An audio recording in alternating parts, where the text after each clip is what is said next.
Today I fucked up by reading contract law textbooks to my 2-year-old. Obligatory. This happened 7 years ago, as my son is now 9, and this decision has now come back to haunt us. Background filler. I graduated law school in December 2007 and passed the bar exam in February 2008. I kept my bar-bree materials as I was going to trade with a friend who took the bar in a state I was debating taking it in, but that never worked out, so they remained in the office. The story. Our son was born in 2009 and this happened in 2011-12. He was not any easy child to get to go to bed and we would often read to him for hours. One night I had enough and decided to find the most boring thing I could, so I pulled out my Barbary book on contracts and started reading it. He was fascinated and demanded I read more and more. He asked questions, like any good dad I answered. So I was teaching my 5 to 3-year-old contract law, and eventually more advanced contract law. Fast forward to kindergarten. He got upset with his teacher one day because she entered into a verbal contract to give them an extra recess if they did X and Y. Well, they did, but it rained, so she couldn't give them the time. This did not sit well, as our son proceeded to lecture her on the elements of a verbal contract and how one was created, and she breached it.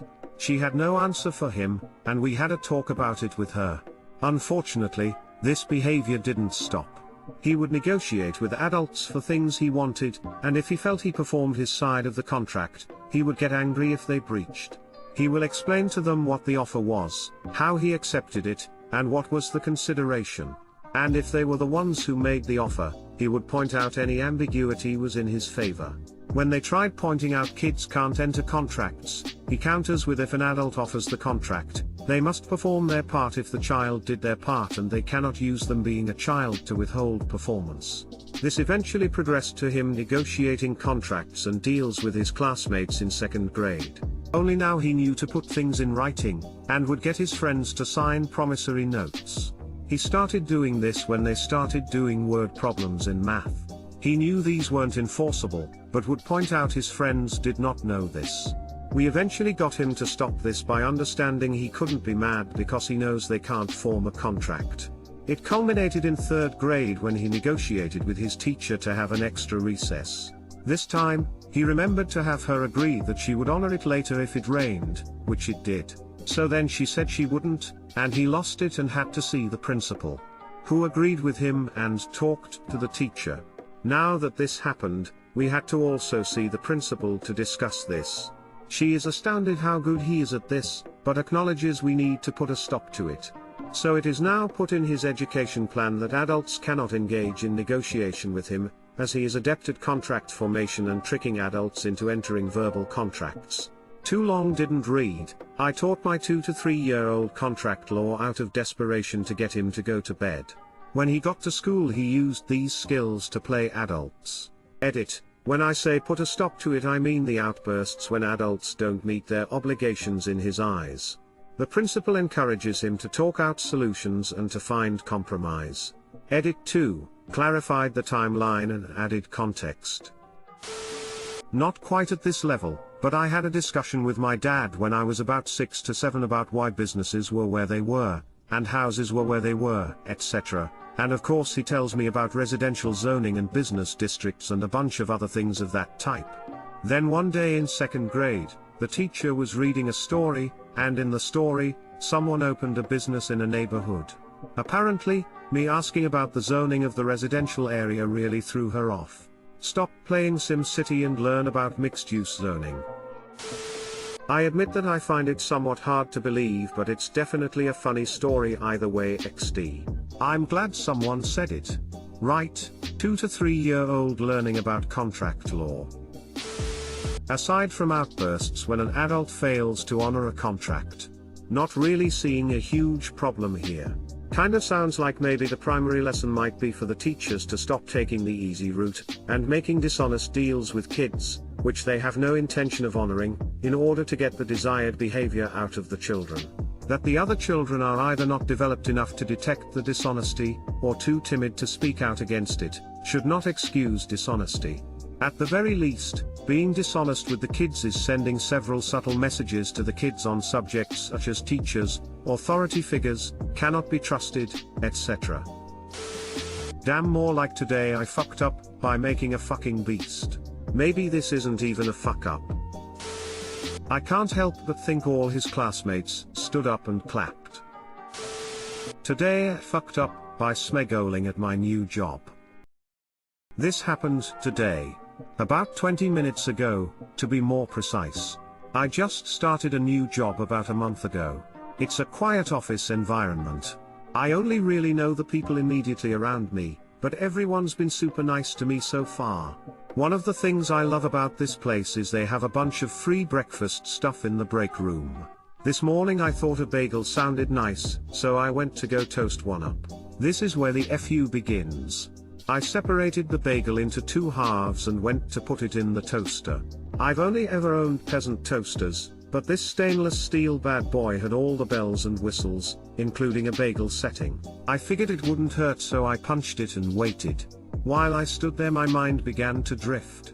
I started thinking about Lord of the Rings for some reason, specifically trying to figure out when my kids would be old enough for me to introduce them to it.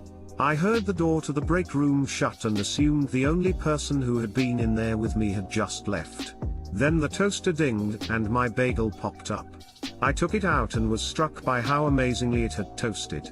Warm and soft on the outside, toasted perfection on the inside. I started spreading the butter, still admiring the flawless bagel in my hands. My brain was still in fantasy mode though, and I said to myself in full-on Smeagol voice, "Ooh yes. We likes it. Gives it to us golden and crispy." At this point, my rational brain kicked back in and I realized how fucking weird I can be sometimes. Oh well, no big deal. I take my bagel and turn around, nearly running into a group of ladies looking at me like I just arrived from another planet.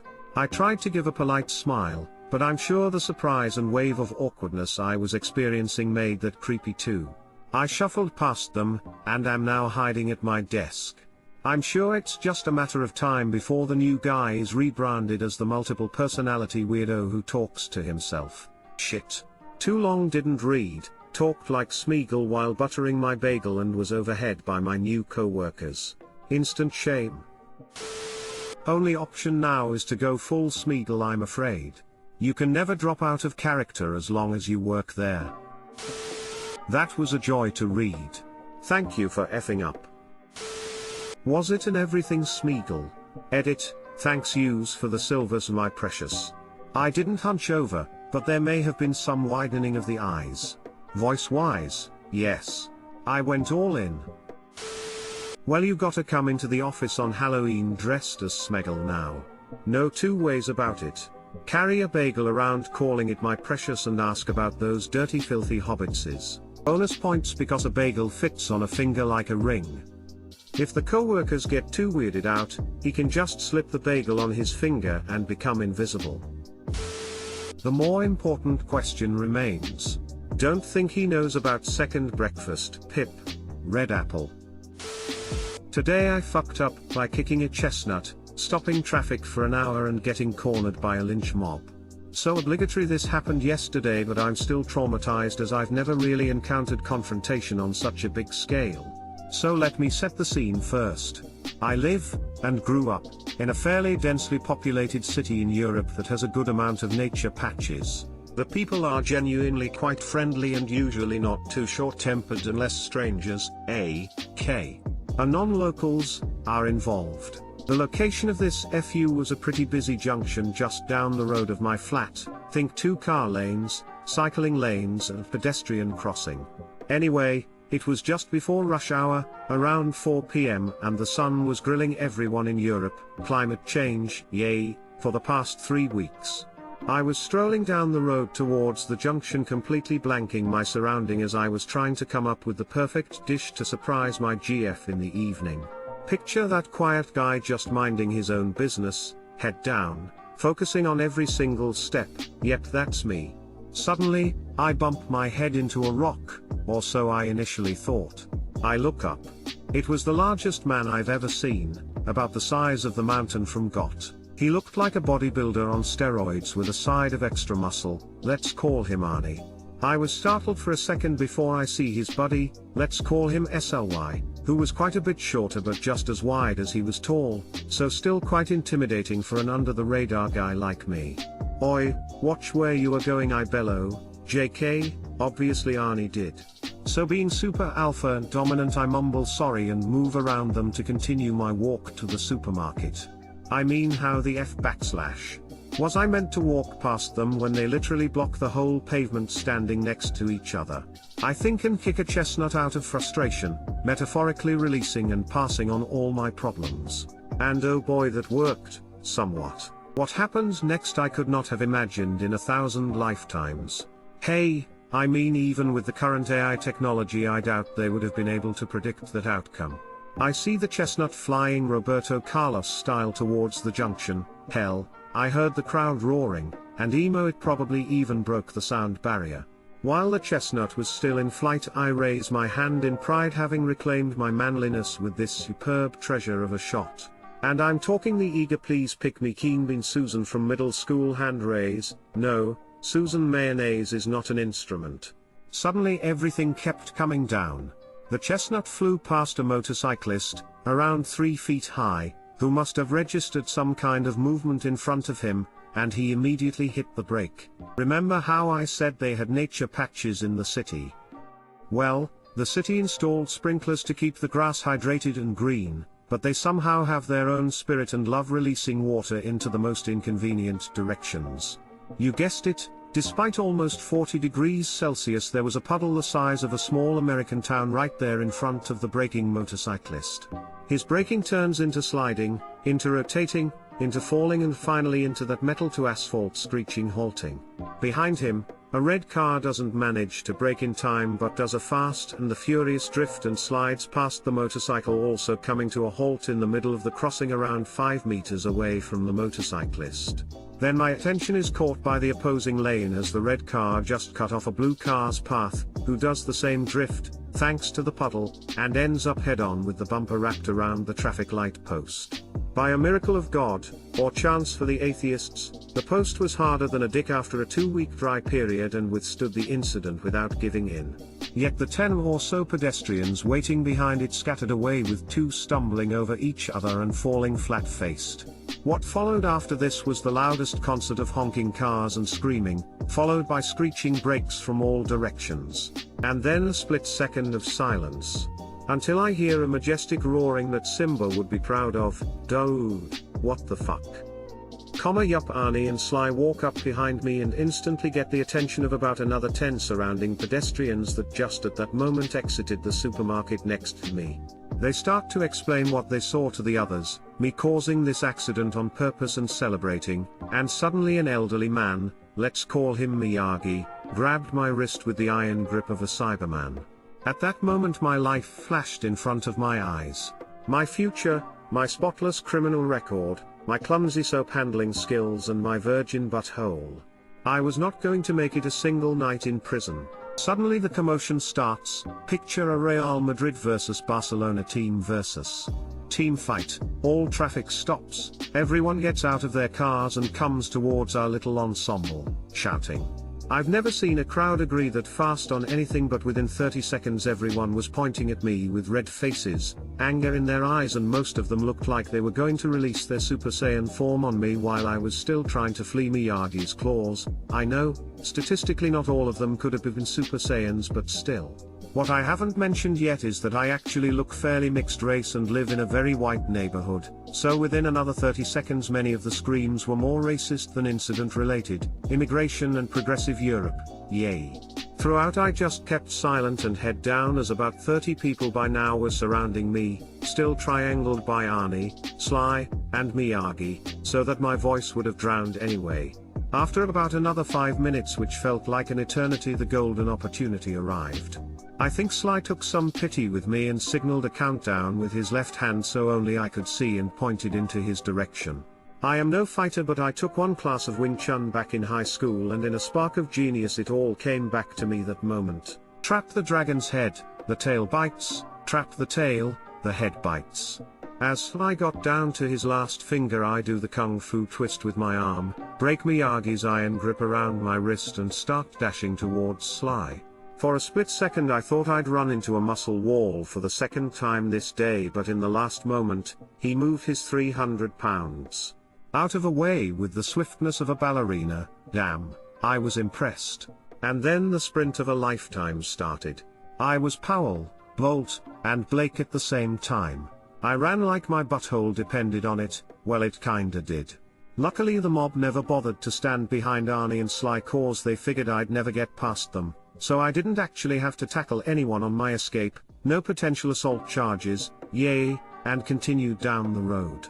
I see some people follow me, pretty sure they had no clue about the Chestnut, but they just thought I was somehow involved, so I kept running and I had a good 100 meters head start.